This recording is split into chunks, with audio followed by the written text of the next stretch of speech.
Right now, somewhere in your kitchen, there's food you don't need. Maybe it's in a cupboard, maybe it's in the fridge, humming quietly in the dark. You could reach it in about 4 seconds without standing all the way up. That single fact, food, waiting within arm's reach, would have stunned almost every human who ever lived. For roughly 300,000 years, your ancestors woke up not knowing if they'd eat that day. And here's the strange part. Those people, living on the edge of hunger, almost never got fat.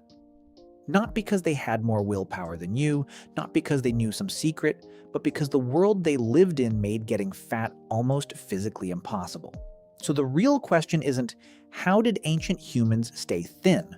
It's this: what were they doing every day that made obesity basically not exist? And why did that world vanish so completely we barely notice it's gone? Let's go back. Picture a small band of humans, maybe 25 people, on an open grassland 40,000 years ago. The sun is coming up. Nobody has eaten since yesterday. There is no breakfast and no plan for one. If they want to eat today, they have to move. And move they did. Anthropologists who study the last hunter-gatherer societies alive today have measured this precisely. A landmark study of the Hadza people in Tanzania, led by researcher Herman Ponzer, tracked their daily movement using GPS and actual metabolic testing. Hadza men averaged around 11 kilometers of walking a day. The women, around 6. Every day, not as exercise, just as the cost of being alive. Now here's where it gets strange. And this genuinely shocked scientists. You'd assume walking that much burns way more calories than we do. More movement, more burn, obvious. But when Ponzer measured their total daily energy, the real calories their bodies used, it was roughly the same as a typical office worker in the United States. Read that again. A Hadza hunter walking 11 kilometers burned about the same as someone sitting at a desk all day. How? The leading explanation is something researchers call the constrained energy model. The idea is that your body has a rough daily calorie budget it defends. Move more, and it quietly saves energy elsewhere, dialing down inflammation, background repair, even stress hormones, to keep the total steady. That means exercise alone was never what kept them lean. Something else was. It was the food. Think about what it actually took to eat back then. You didn't open a package, you chased it. You dug for it. You climbed for it. You cracked it open with a rock and often came away with nothing.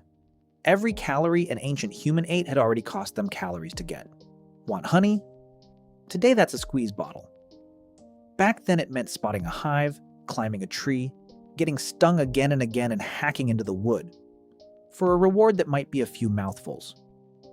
And here's a real detail most people never hear. The Hadza actually work with a wild bird called the honey guide, which leads them to hives in exchange for the leftover wax. A partnership between a human and a wild animal, still happening today, just to get a little sugar. Want meat? You didn't buy it. Some groups used what's called persistence hunting, literally jogging after an animal for hours in the midday heat until it collapsed from overheating. Humans are among the best long-distance sweating machines on the planet, and we may have evolved that way partly to run prey to exhaustion. The food itself fought back. It ran. It hid underground. It had shells, bones, and thorns. And when they finally ate it, that food was nothing like ours. No refined sugar, no white flour, no oil pressed into a bottle, no powder engineered in a lab to melt on your tongue. They ate tough roots you had to chew forever. Lean, stringy meat, bitter greens, wild fruit that was small, sour, and around only a few weeks a year. Here's a fact that surprises people. Wild fruit is nothing like the fruit you buy. A wild banana is full of hard seeds and barely sweet. Modern fruit has been bred by humans over thousands of years to be bigger, sweeter, and softer.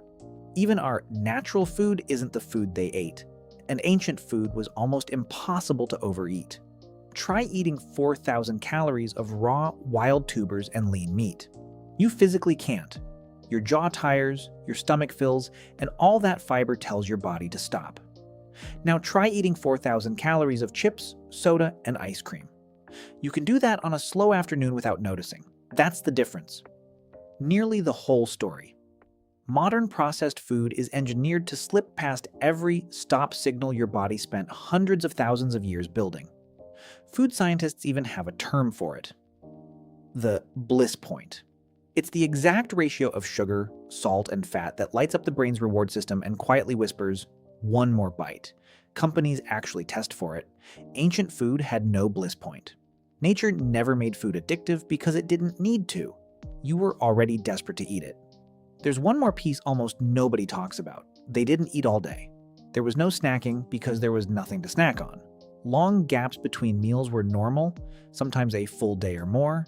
Their bodies spent hours running on stored fat between kills.